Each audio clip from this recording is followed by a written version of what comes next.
Thank you, Suzanne. What a beautiful start to a gorgeous morning. Good morning, Unity on the Lake Shore. We know that wherever we are, God is. And in this moment, right here, right now, we know only peace. And for that, we know that all is well, and we are grateful. Good morning again. Let's celebrate this gorgeous morning by affirming that love is our decision. Let's stand and sing.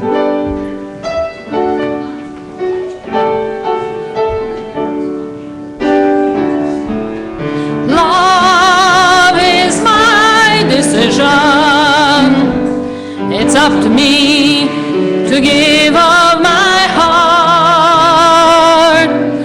Love is my decision.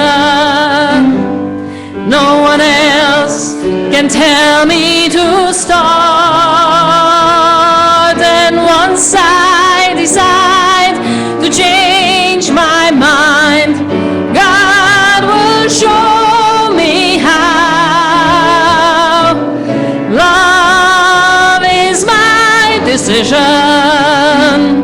My decision, right here and now. Love is my decision.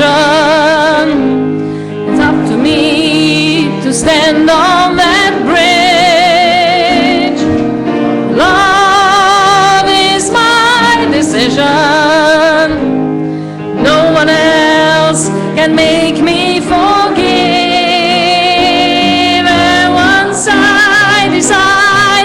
Change my mind, God will show me how.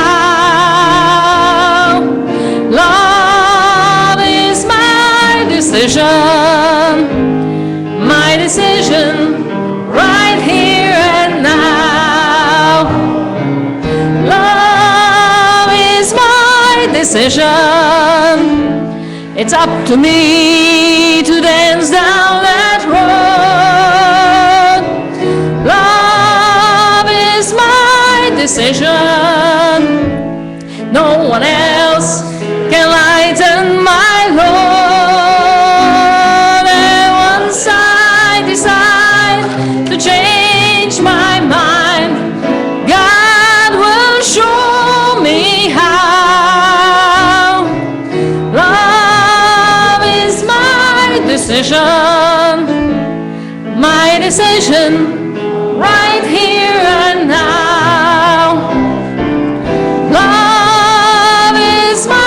Decision. It's up to me to dance down that road. Love is my decision. No one else can lighten my load. And once I decide to change my mind, God will show me how.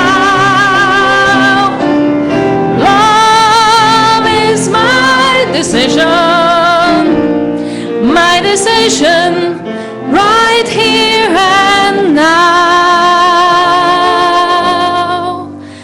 My decision, right here and now.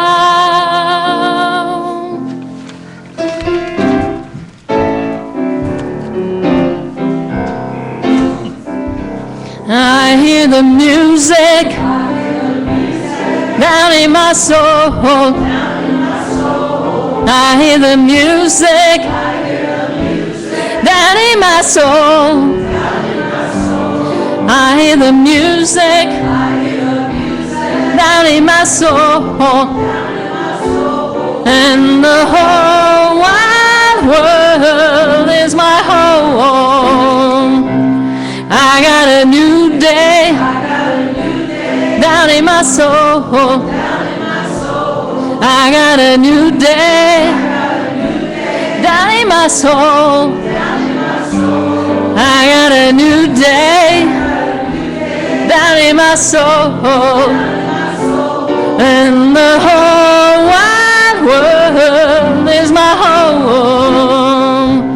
I love the silence down in my soul.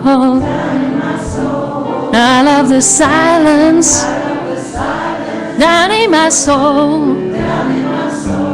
I love the silence down in my soul. And the whole wide world is my home. I feel the power down in my soul. I feel the power down in my soul. I feel the power down in my soul. And the whole wide world is my home. Oh, yes, it is.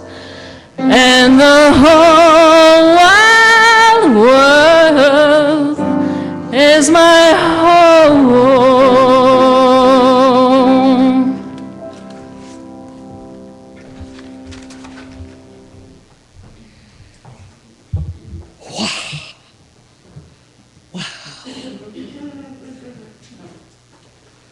When I look at you and you look back at me, I see the Christ light glowing. Good morning, Unity on the Lakeshore.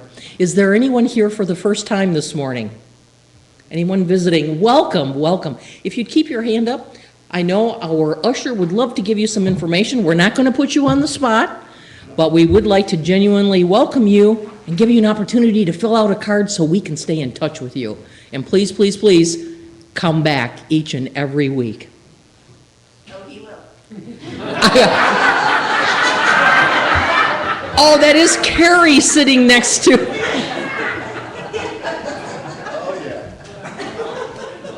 Okay, Carrie, I know you've got that covered. I got it, Mark. You got it. You got it. We have fun at Unity on the Lakeshore.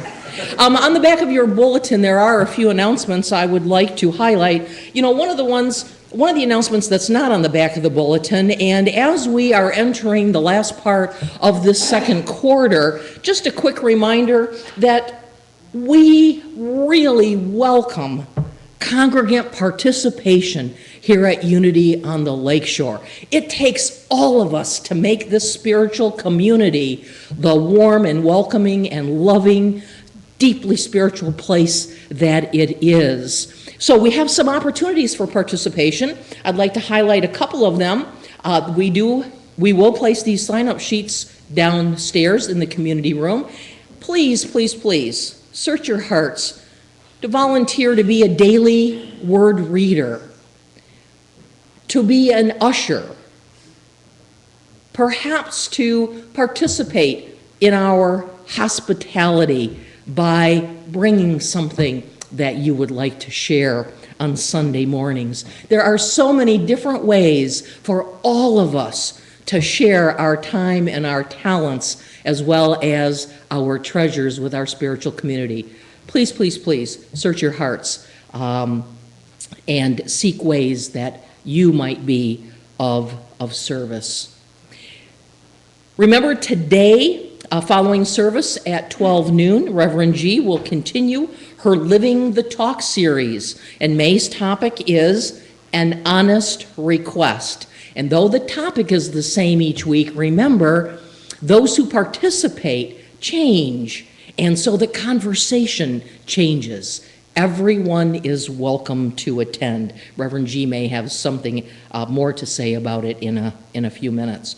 Also remember, on Wednesdays from 6 to 7, we have our Course in Miracles study. As many of you know, last week following service, we held a town hall meeting. What a conversation, what energy around that town hall meeting. So much so that the board has decided We need a town hall meeting with our congregants once a month, and you will notice that the next one is the 22nd of June. We want to stay in touch. We want to continue the conversation. So please, please, please join us on the 22nd after service. The 5 Principles of Unity is a new class that Reverend G is going to begin. It will be held on Mondays in June from 6 to 7:30. If you are interested, please let Reverend G know. Quick reminder also that our beautiful, in fact, Reverend G has one sitting right next to her, if you would hold that up. We have our beautiful purple Unity cloth bags. They are absolutely wonderful. Help us help the environment. No more of those plastic bags. Invest in a Unity bag. If you're interested, see Sandy.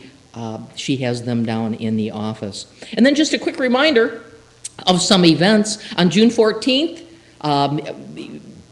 Lakeshore will participate in Grand Rapids Pride. It's raining cats and dogs. Don't you love it? Pet adoption, Beery Field on June 21st. And then on June 28th, we will participate in Holland Pride. Reverend G, do you have any other announcements, please? Sure. Good morning and welcome. What a beautiful day, yes? Do you think summer may have come? It came on a Sunday. I thought this year's summer was going to be Thursday, but it came on a Sunday.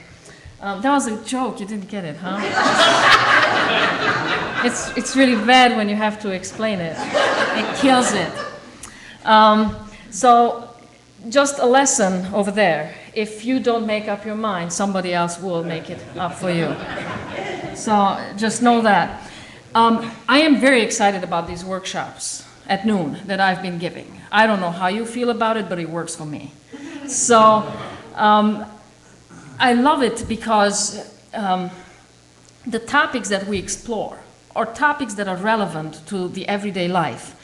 And it deals with those issues where we want to be nice people, and of course, we are nice people. We also want to appear nice, and we're conflicted about how to show up, conflicted about how we may be perceived, and these are the issues we deal with. So I'm going to invite Julie. She took this particular one last time, and she's going to share about her experience. That's better than anything I can tell you.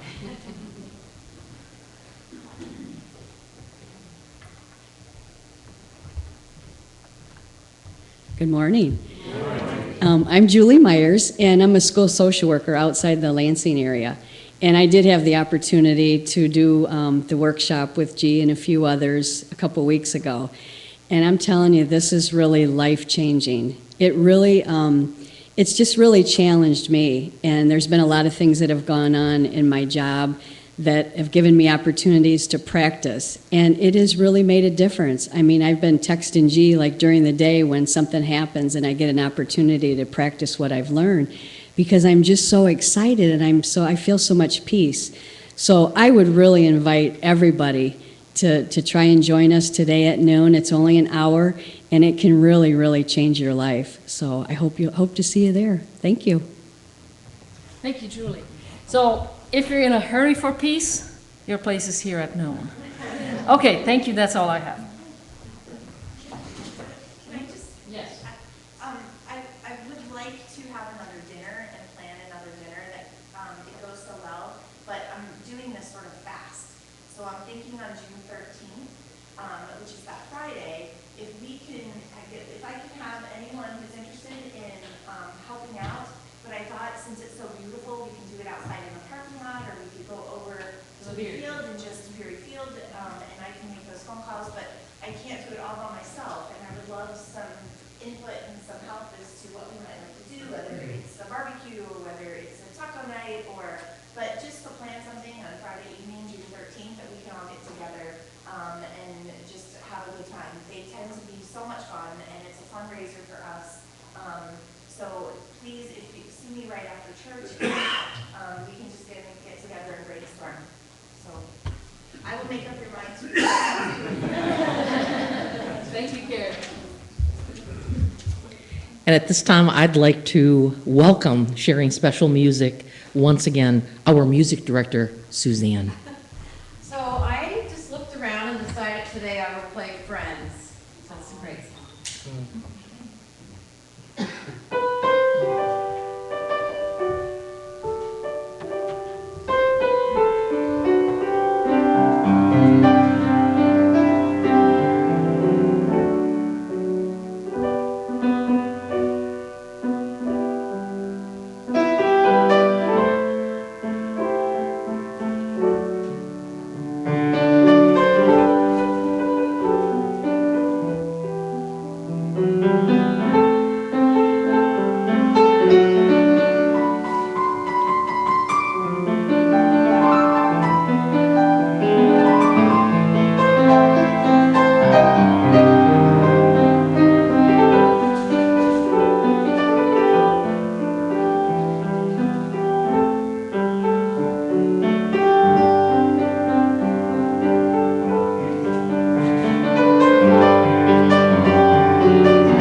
Well, friends remind us that we're not alone. That's why friends are so cool and so good to have. And it's not just that we're not alone. There's a lot more common to us and in us than meets the eye. And this is that light that reminds us that we're also one. That when we look deep into our hearts, we don't just meet ourselves, but we also get to meet each other and recognize each other at that level. And that level of oneness. Peace is perfect. Harmony is perfect. And creation is as it is supposed to be. And we're grateful for that. And that opens our hearts. And that lights our spirit. And it fuels our hope. And so we acknowledge our oneness, the divine, the love in every single one of us. And for that together we say, thank you, thank you, thank you.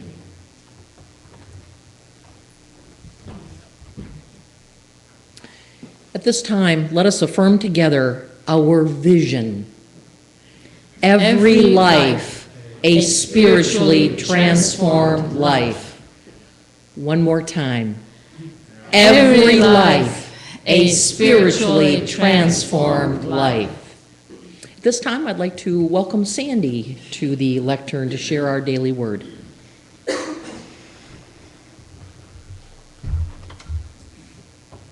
Good morning. So today's word is inner peace.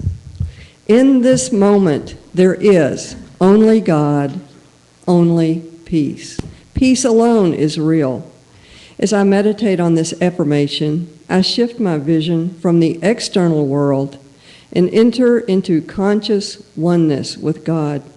Abiding in the presence, I remember that no persons, challenges, or situations can disturb my peace-filled soul. As a center of peace, I am able to meet the pressures and tensions of the outer world with grace and ease. Even in the tumultuous circumstances, I turn to the Christ within and maintain my calm. In this moment, there is only God, only peace. No matter what events take place in the world or in my life, I am a steady center of spiritual strength for all those whose lives meet mine. And from Isaiah 26, verse 3, those of steadfast mind you keep in peace because they trust in you.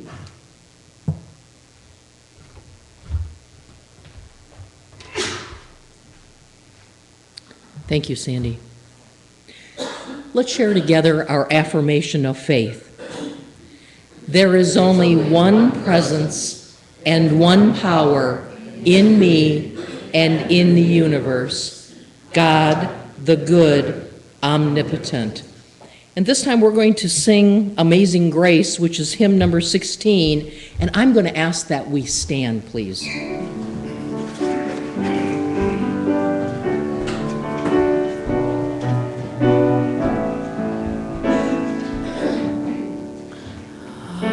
Amazing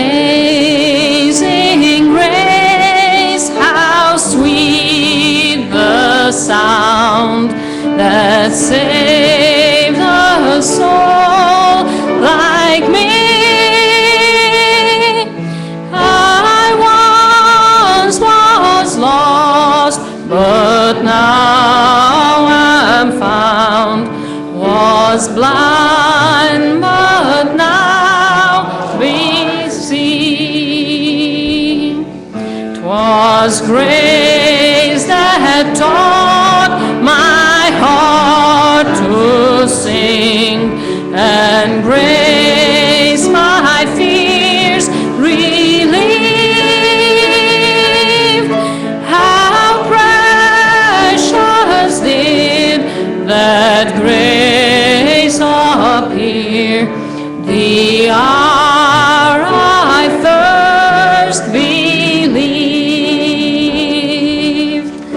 Through many dangers, toils, and snares, I have already passed. 'Tis grace that brought me safe thus far to freedom that will last. Amazing grace, how sweet the sound that saved a soul like me. I once was lost, but now I'm found, was blind, but now I see.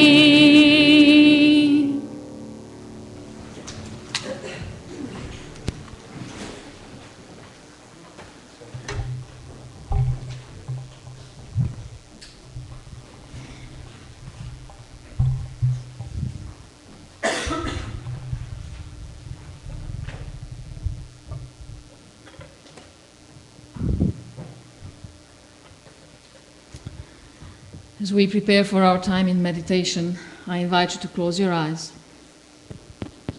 Jim, would you turn on my mic, please?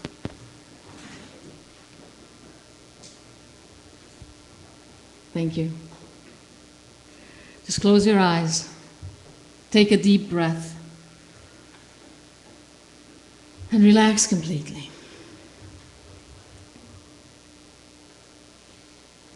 Just breathe in. Breathe out.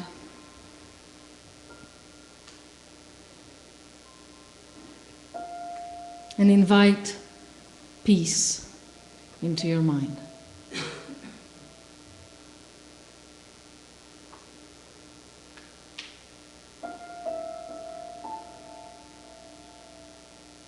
And notice as thoughts are coming into your awareness.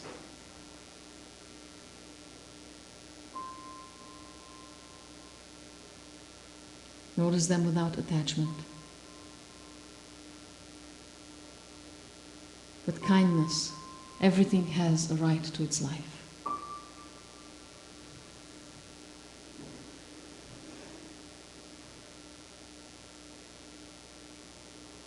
Notice them.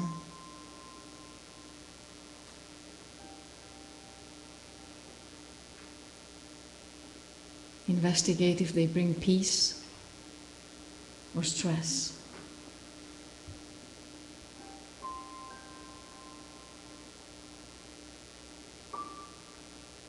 Bless them for sharing their life with you.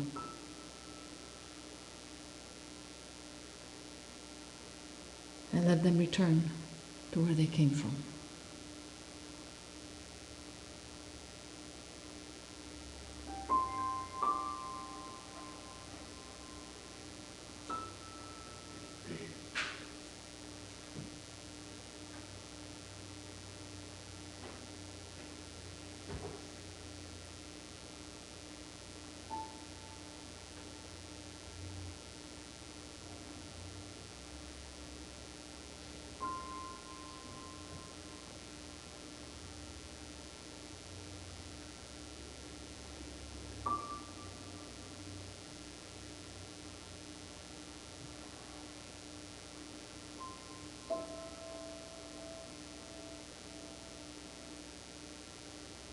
And as you're re-inviting peace into your awareness, keep noticing your thoughts without attachment.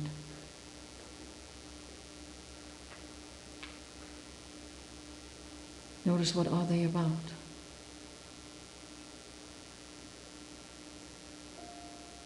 Who are they about? Are they troublesome? Are they kind? Do they bring you peace? Do they serve harmony?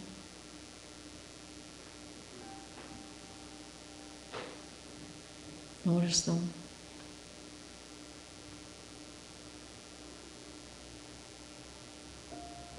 Thank them for sharing their life with you.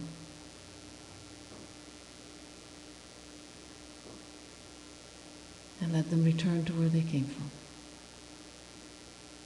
They are just thoughts.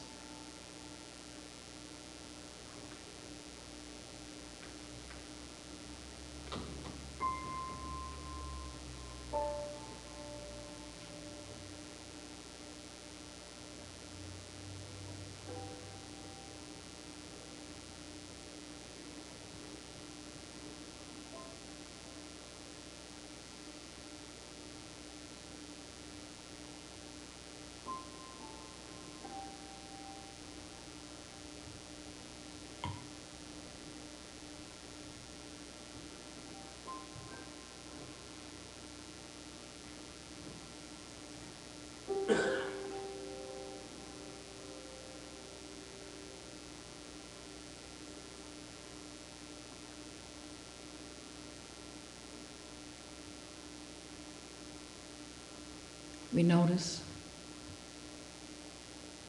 that when we don't attach to thoughts, there is peace.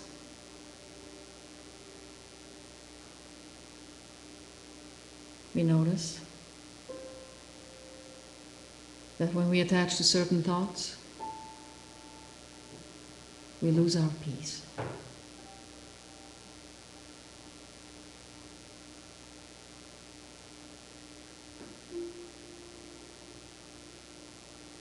in this moment. We consciously choose not to attach.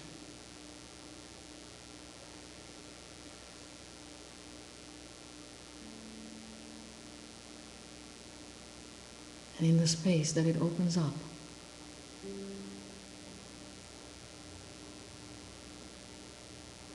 we are connected.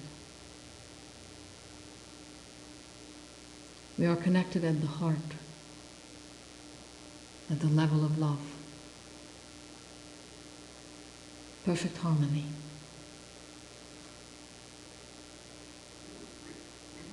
A beautiful life. And for that together we say, thank you, thank you, thank you.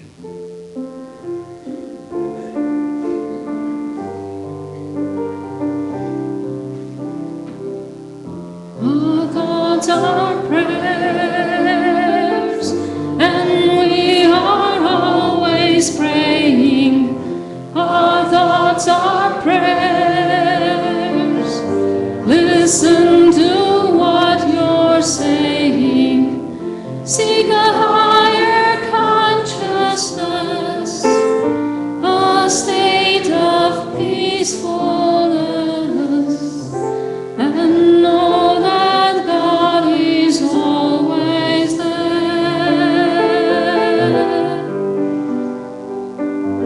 And every thought becomes a prayer. Our thoughts are prayers, and we are always praying. Our thoughts are prayers. Listen to what you're saying. Seek a higher consciousness, a state of peacefulness, and know that God is always there.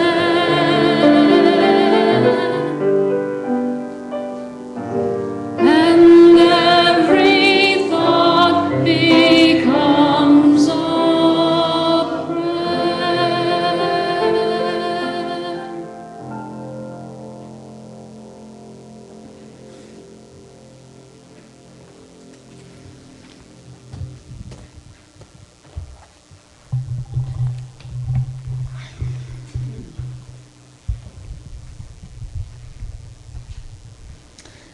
Oh, what a wonderful, wonderful day. So good to be with you. There's no place I'd rather be but here. Thank you so much for coming. Thank you so much for making our experience whole, complete, fulfilling. I thank you all for contributing. Suzanne, our other two musicians weren't here today, couldn't come today. You did so wonderfully well. I love your music. Thank you, Jim, for manning the AV. Mary, you brought goodies, didn't you? Thank you so much. And Diana did too. Thank you for that as well. Did anybody else bring goodies? I don't want. Oh, thank you, Emmy. Thank you. Barbara, thank you for leading us on platform. Sandy for reading the daily word. So I thank you all for contributing. You all, it takes a village. It takes a congregation to make it happen. So I'm grateful for every single one of you. This is how my morning began. My alarm went off at 5 a.m. It always does on Sundays. I'm a night person, so if I don't get up early enough, by the time 11 o'clock comes about, I'm still a zombie. So to be as fresh and as awake and as on as I am, I need to get up very early. So my alarm came on, and I snoozed it, as I usually do. And that inner dialogue started. Oh, I'll get up in a minute. It'll be just another minute, just another minute. Am I going to hear the alarm if it goes off again? Oh, I really should get up. I should get up. I got to get awake. I really got to wake up. no, just another second. Oh, it feels so good. I'll be cold. You know that feeling? And then there's all that worry that I'm not going to hear the alarm. Then Patty's out of town. If the alarm doesn't do it, she helps. And so now I'm left to my own resources. And was it true? For as long as I was just negotiating, was it true that I was getting up? When did it become true?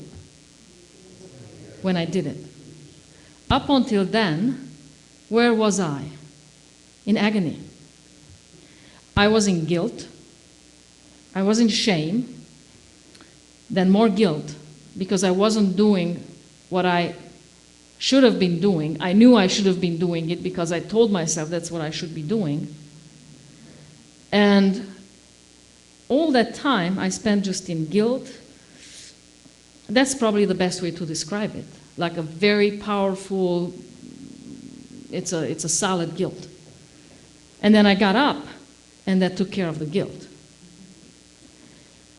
But that time between the alarm going off and me actually getting up, that's where my peace was not.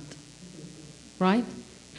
So today, we're going to talk about the law of non-resistance.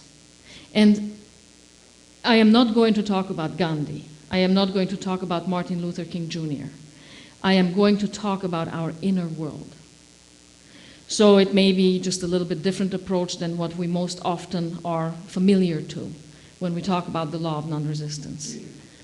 The law of non-resistance says that what you resist persists. That's the law. Okay? So, when you resist it, it persists, and the price you pay is lack of peace. And you exchange that for solid guilt. And if you maintain that solid guilt for long enough, it'll morph into solid shame. And once you've entered shame, you're really, really miserable. Because that's no longer, shame doesn't speak anymore about me having done something wrong. The message of shame is, I am wrong. There's something wrong with me. Now, how do I deal with that? I am who I am.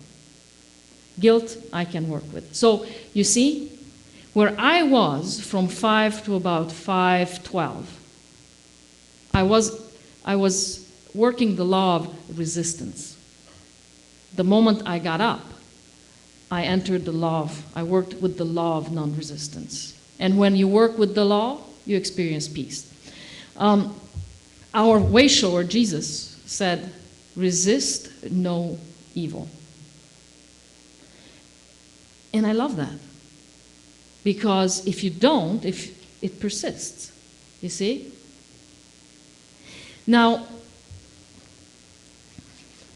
I only hope that I will be able to explain to you, find words, to give you that which I'm beginning to have a deep understanding of. And so I don't want to go into the 7 steps of living in peace and harmony, the 7 steps of non-resistance, because I think while those are helpful, and I think that they can be quite helpful, and there's thought behind it, I also think that it's on some level quite superficial.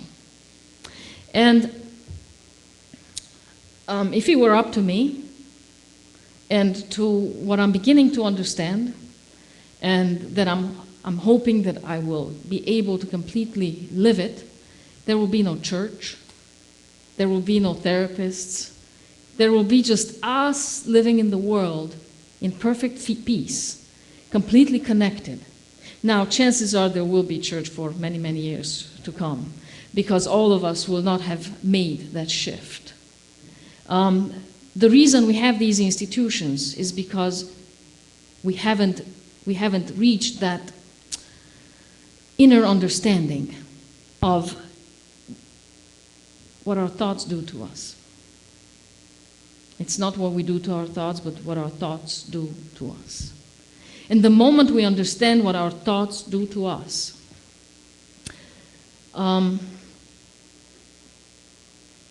we can just free ourselves. In fact, the thoughts then leave us. We didn't, remember last time I talked about you don't think, you're being thought. These thoughts come to you. It's not like you invite them, like all of a sudden I want to feel miserable. It just shows up. All of a sudden it's in my consciousness that I'm not lovable. I didn't want to think that thought, but it showed up in my mind, and now I'm entertaining it.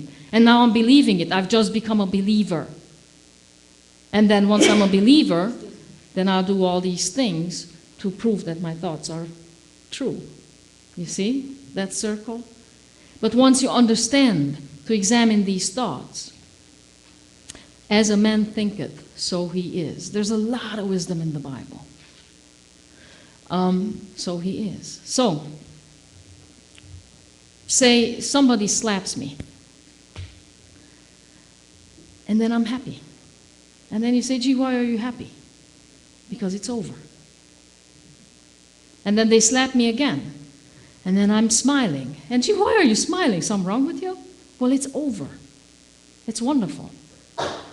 I don't resist it.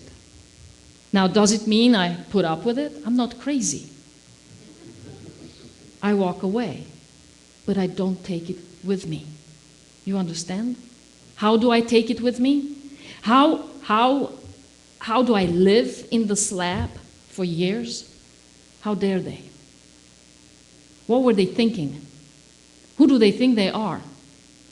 What sort of thing is that to treat me like that?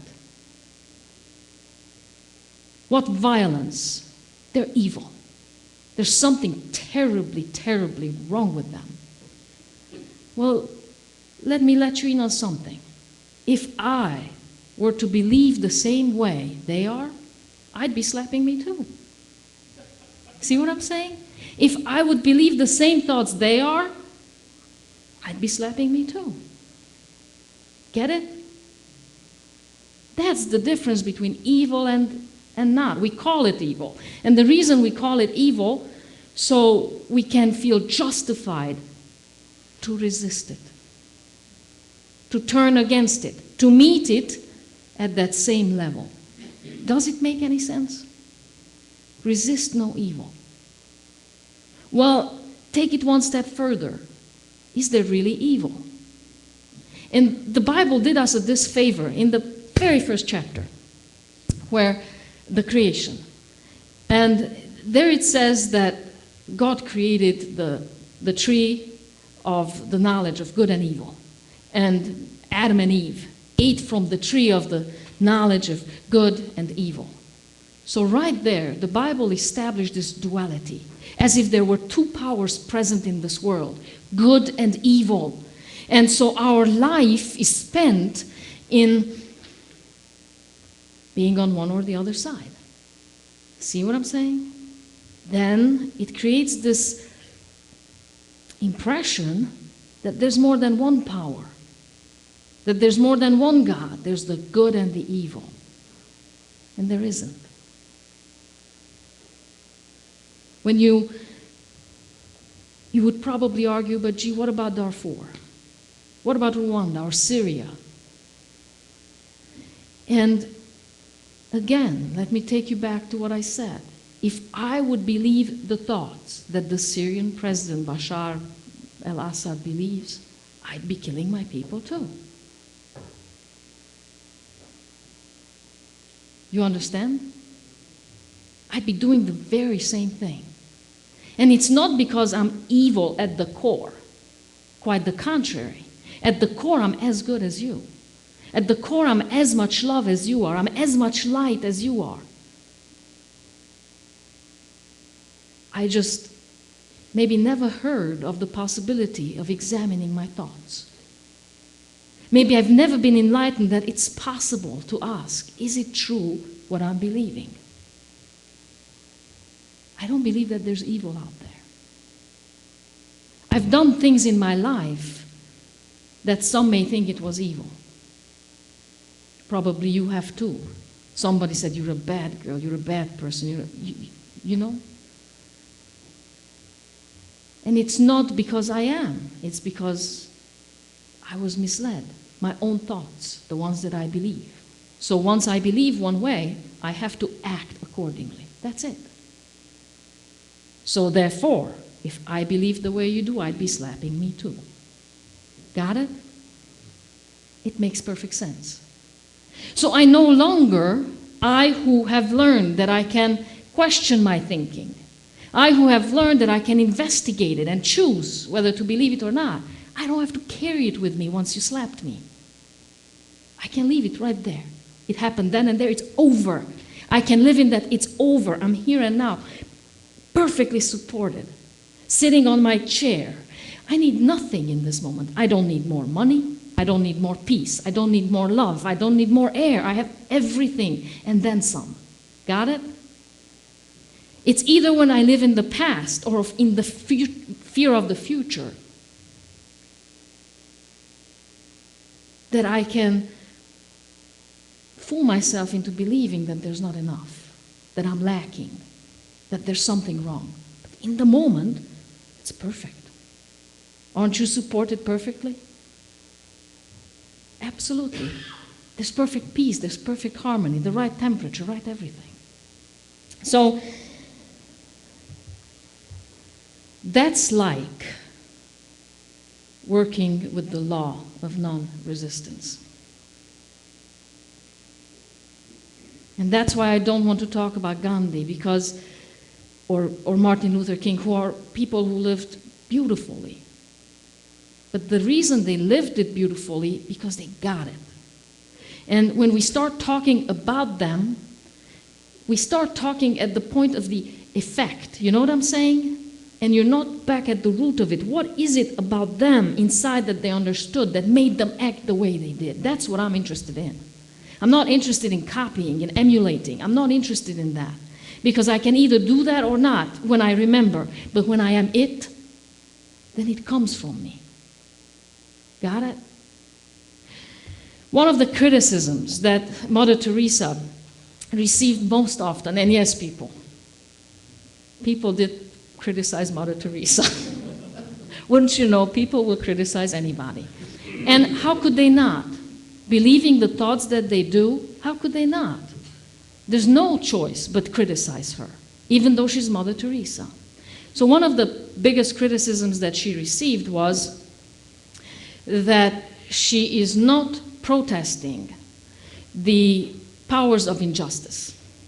That she's not out there marching and she's not out there talking to world leaders. She had a voice. And that she's not using it to fight against injustice. And she wouldn't do it. The law of non-resistance, resist no evil. So she wouldn't do it the way people expected her to do it. But she did it. She lived it. The way she did it, she fed the poor, one by one. That was her way of saying, there is the need. Look into why is there this need, and I'm meeting it at the level that it needs to be met. That was her way of protesting the poorness and the powers of injustice. By doing, by acting. She didn't need to resist evil. And like I said, I take one step further. I don't believe that there's evil. Now, a perfect example of resistance is when this lady came to Winston Churchill, who was very well known for his quick wit. And she said, "You are a drunk." And he said, "Yes, my lady, I know, I am a drunk, but you're ugly. And in the morning, I'll be sober."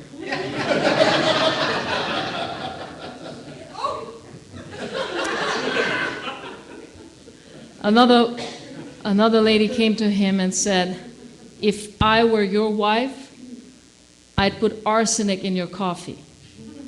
And Winston Churchill said, "If I were your husband, I'd drink it."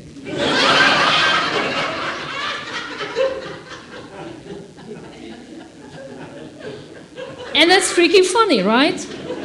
But that's the perfect example of winning the battle and losing the war. That is, it's funny, unless, it's funny if you witness it. No, it's not funny if it's directed at you. But it's winning the battle, losing the war. There is no connection here. There's no heart-to-heart connection here, and that's all we want.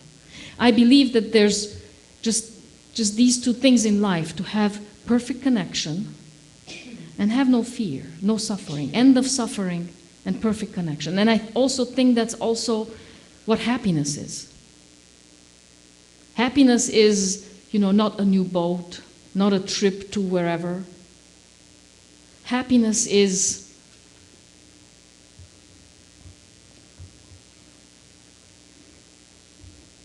to never, ever want your approval again.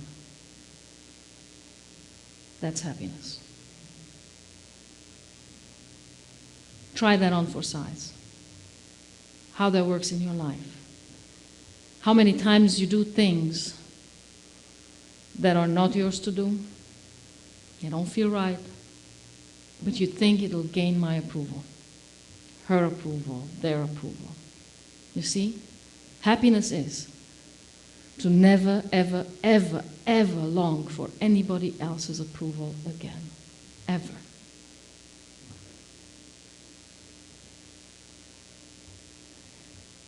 And wouldn't that be also working with the law of non-resistance? When I no longer resist who I am, I just go with it. I'm being true to it.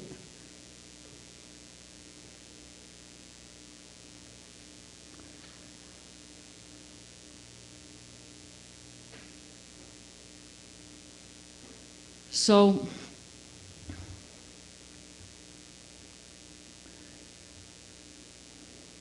everything I can say, everything I can give you from my heart is hindered by words, is me struggling to find a way to explain that which is best lived. There's a tension there, that we try to explain it, to show the way, to help understand, to give something that we have found that it's precious and valuable. Jesus found the words, or the words were given in his mouth, put in his mouth, were, resist no evil. He also said that if somebody slaps you on the face, then hold the other cheek. And that had two meanings. One of them was, usually the Romans would slap the Jews on the face, and they would always do this kind of slapping, the backhand slapping, because the palm slapping was reserved for your equal. So if a Roman soldier would slap a Roman soldier, they'd do the palm slapping. But if you slapped somebody who wasn't your equal, was beneath you, you'd slap them with the back of your hand. So Jesus says, hold your other cheek, because now the Roman soldier is confronted with having to slap you with the palm of the hand, you see, treat you as your equal.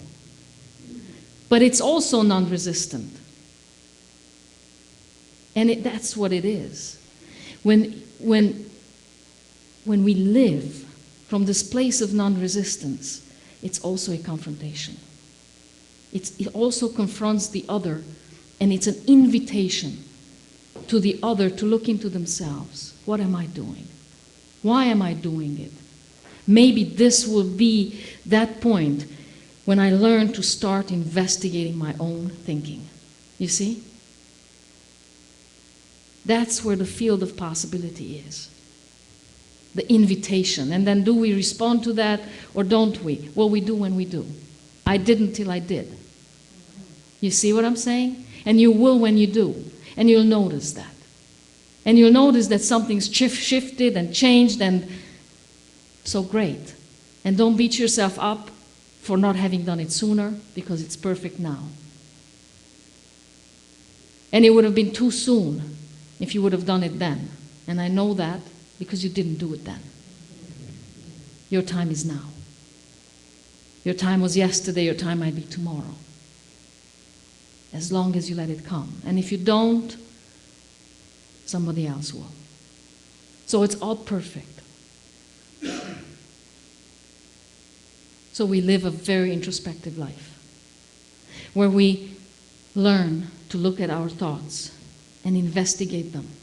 Look at it. Is it true? Is it not? When I believe it, how do I treat you when I believe what I believe? Am I being nice to you? Am I being kind to you? Am I being nasty to you? Am I alienating? Am I pushing you away? Or are we connected? When I believe it, how do I treat myself?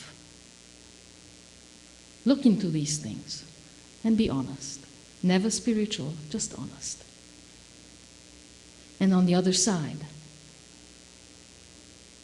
connection and the end of suffering awaits us.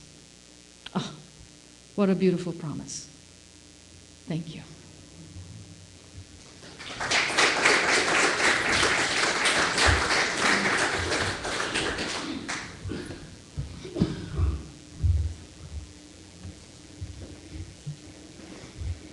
Right here, right now, in this moment, peace.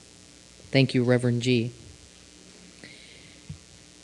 At this time, let us share our offertory affirmation. Divine love, through me, blesses and multiplies all that I am, all that I have, all that I give, and all that I receive. I am thankful. Suzanne. I've been battling with myself for the last half hour what to play, but it just came to me, so I'll play this one.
Well, what a perfect day. Today the love of God surrounds us, and so is the love of dog. Thank you for bringing Garnet.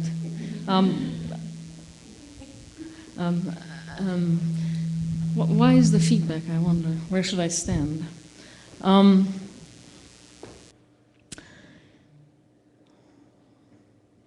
We stand in perfect gratitude in this circle of love, this beautiful circle of love that is sustaining our lives, that is feeding us, that is carrying our work on and our life on.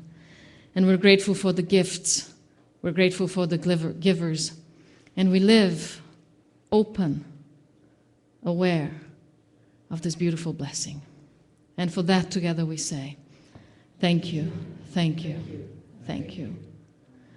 Let us all stand, hold hands, and say the prayer for protection together. Maybe we could turn around the first row. The light of God surrounds us. The love of God enfolds us. The power of God protects us. The presence of God watches over us. Wherever we are, God is, and all is well.